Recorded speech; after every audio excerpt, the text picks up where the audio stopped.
अब हम लोगों ने सब स्ट्रक्चर पार्ट तक हम लोगों ने कवर कर लिया था कल। अब हम लोगों को क्या करना है, प्लिंथ लेवल से ऊपर सुपर स्ट्रक्चर पार्ट हम लोगों को क्या करना है, इसकी कैलकुलेशंस करनी है। तो पहले हमको ये जानना पड़ेगा कि इसके ऊपर हम लोग को करना क्या क्या होता है। अभी मैंने आपको बताया कि हम लोगों ने पहले जो कॉलम कंक्रीट फॉर सब स्ट्रक्चर पार्ट इसकी कैलकुलेशन करेंगे, इसकी कंक्रीट और इसकी शटरिंग हमको कैलकुलेट करना पड़ेगा। हाइट हम लोगों की कहाँ से आएगी, जितना हमारा प्लिंथ लेवल की हाइट होगी। प्लिंथ लेवल की हाइट कभी फिक्स रहती है क्या, नहीं रहती।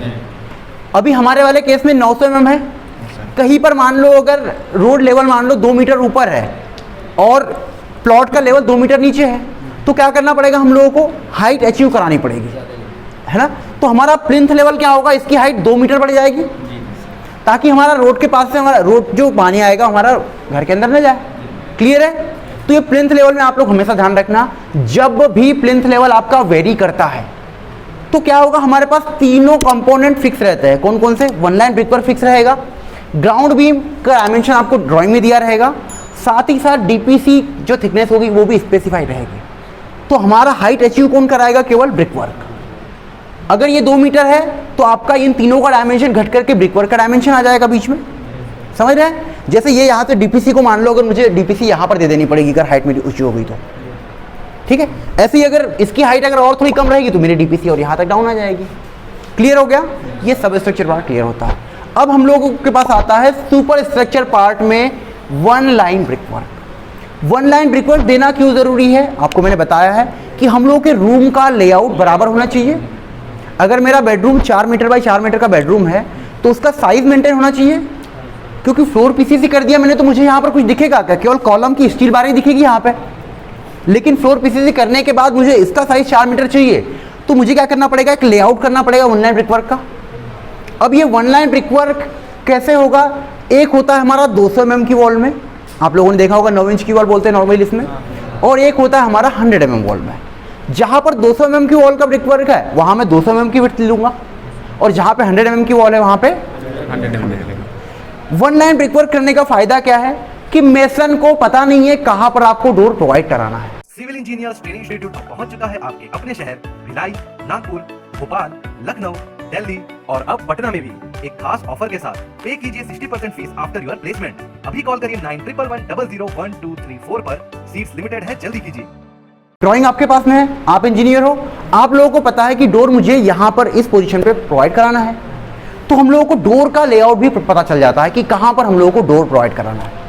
इसके फंक्शन समझ में आप लोगों को, पहला तो हमारा रूम का लेआउट हो गया, दूसरा डोर का लेआउट या डोर की पोजीशन फिक्स करना। अब हम लोगों ने वन लाइन ब्रिक वर्क कर दिया, इसके बाद क्या होगा, हम लोग प्रोवाइड करते हैं डीपीसी। अब आप लोगों के मन में क्वेश्चन आ रहा होगा कि सर डीपीसी तो हमने यहाँ पर भी प्रोवाइड करी है, फिर एक वन लाइन ब्रिक वर्क किया फिर डीपीसी दे दी, तो ऐसा क्यों किया हम लोगों ने। देखिए ये डीपीसी जो था सब स्ट्रक्चर पार्ट से जो हमारा कैपिलरी एक्शन के थ्रू वाटर आ रहा था, ये उसको काउंटर करने के लिए था।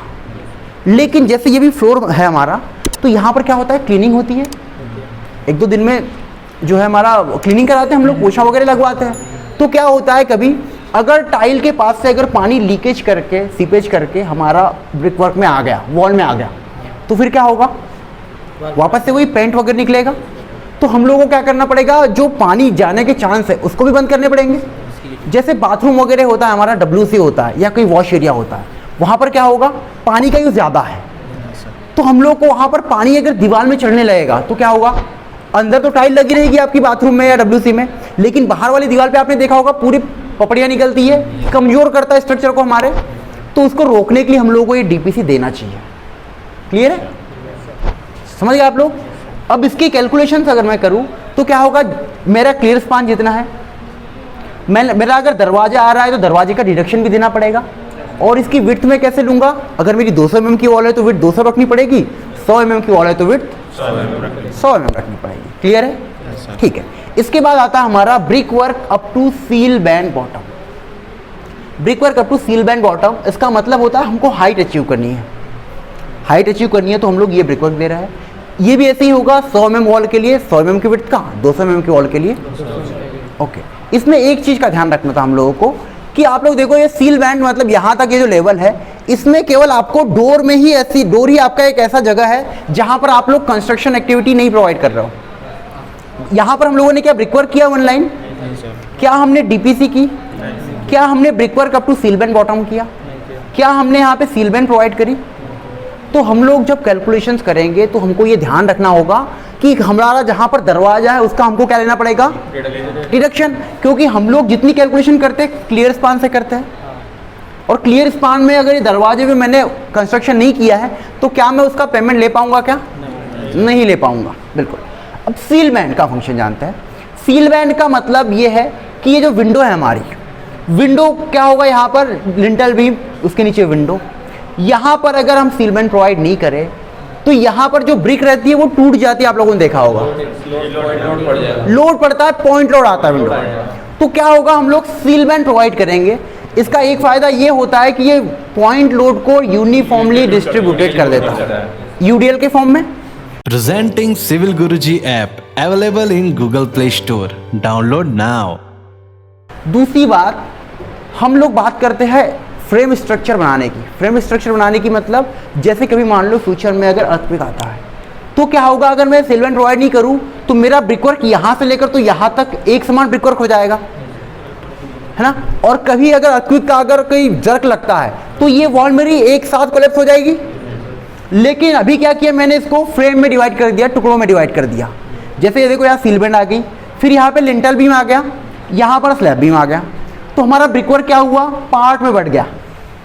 बटा नहीं बेटा? Yes sir. तो क्या होगा, यहाँ पर ये थोड़ा सा सपोर्ट करेगा उसको, ब्रिकवर्क को। कंक्रीट है तो स्ट्रेंथ देगा ही देगा। इस चीज़ का हमको ध्यान रखना होता है। सील बैंड के दो काम, एक तो जो हमारा पॉइंट लोड आ रहा है उसको यूनिफॉर्मली डिस्ट्रीब्यूट करेगा। दूसरी बात, हमारा part by construction. Part by construction मतलब होता है हम लोग पार्ट में कंस्ट्रक्शन कर रहे हैं, कोई चीज़ को एक साथ कंस्ट्रक्ट नहीं कर दे रहे। एक साथ कंस्ट्रक्शन अगर कर दूंगा तो क्या होगा, भूकंप आया पूरी की पूरी दीवार ढह जाएगी।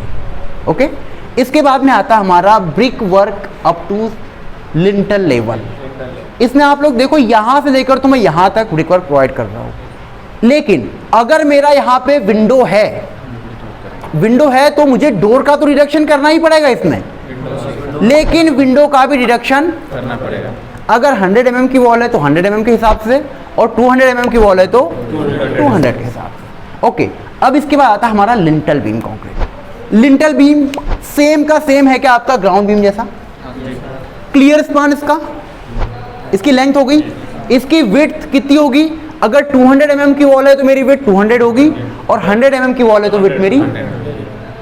इसकी हाइट कम से कम थिकनेस होती है इसकी 150 mm, मतलब 0.15 मीटर, 6 इंच। लेकिन हम लोगों को क्या होता है, छज्जा प्रोवाइड करना होता है बाहर। भाई विंडो को कवर करने के लिए छज्जा होता है, पानी वानी अंदर नहीं है, तो क्या होता है इसकी थिकनेस हम लोग कम से कम 200 mm की रखते हैं, ताकि छज्जे का लोड ओवरटर्न ना कर दे उसको। छज्जे की थिकनेस यहाँ पर कितनी होती है, 0.1 मीटर होती है, और यहाँ से ऐसे स्लोपिंग फॉर्म में आता है ऐसे बाहर, तो यहाँ पर उसकी 8 सेंटीमीटर हो जाती है। तो क्या होगा, यहाँ पर उसकी स्टेबिलिटी के लिए कुछ उसका ये होना चाहिए हमारे पास में, तो लिंटर की थिकनेस हम लोग 200 mm देंगे। क्लियर है? इसकी कंक्रीट कैलकुलेट हो जाएगी इजीली, लेंथ, विड्थ। अब इसकी जब शटरिंग कैलकुलेट करने की बात आती है तो हम लोगों ने ग्राउंड बीम की शटरिंग कैसे निकाली थी, बताइए आप लोग। ग्राउंड बीम की शटरिंग कैसे कैलकुलेट करेंगे? 2 × L × H। अब देखो, इसकी शटरिंग भी अगर मैं यहाँ से लगाता हूँ तो दैट इज L, अंदर से लगाऊंगा वो भी L, 2L हो गया × H। ये क्या हुआ, मेरा लेफ्ट और राइट साइड की शटरिंग निकली लिंटल की। लेकिन अगर मैं यहाँ लिंटल के बॉटम में, दरवाजे में और विंडो में यहाँ अगर शटरिंग नहीं लगाऊंगा तो क्या ये मेरा कंक्रीट यहाँ पर रुक पाएगा? क्या नहीं रुक पाएगा। तो मुझे क्या करना पड़ेगा, शटरिंग में डोर और विंडो की बॉटम की जो शटरिंग है उसको भी ऐड करना पड़ेगा। बिल्कुल।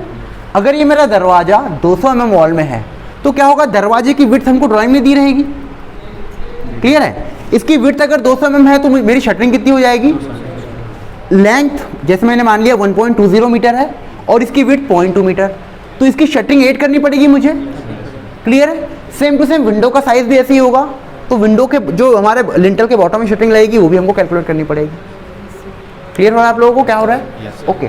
इसके बाद आता है हमारा brick work up to slab beam bottom. ये हम लोग केवल हाइट अचीव करने के लिए कर रहे हैं।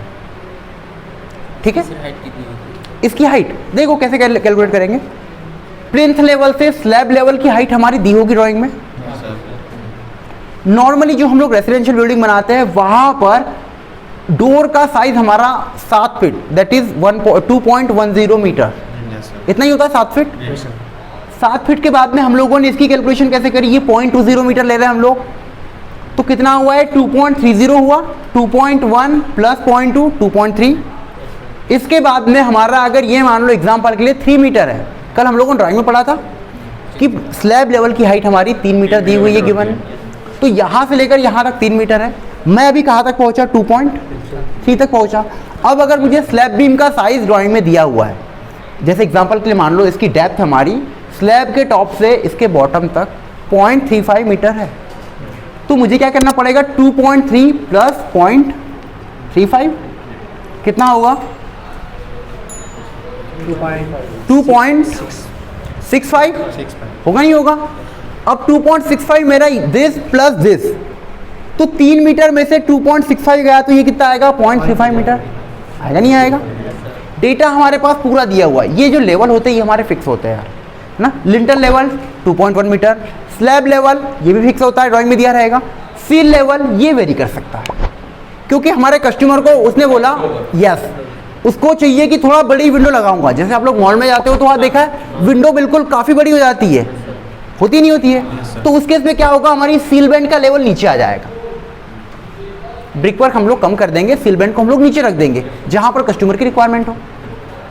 तो यहाँ पर ये जो लेवल दिए हुए हैं ये सर कम हो जाएगा ना, ब्रिक वर्क की हाइट कम हो जाएगी ऑब्वियसली। हाँ, कंक्रीट में डालना पड़ता है सर, सील बैंड का सील बैंड का कंक्रीट डालना पड़ता है। कंक्रीट रहता है, यस कंक्रीट रहता है, तभी तो मजबूती देगा यार। सर ये पीसीसी ही होगा ना?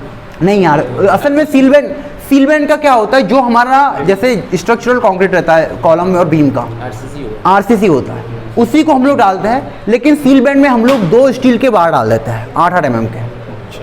ये बैंड है ना कि बीम, ये बीम नहीं है, बैंड है, बैंड। सर जो सील बैंड होता है उसमें मतलब आरसीसी प्रोवाइड करते हैं क्या? 2 स्टील की बार डाल देते हैं 8 mm की, बस। बाकी जो 10 फुट होता है उसमें तो सिर्फ पीसीसी होता है। हाँ, डीपीसी में पीसीसी होगा।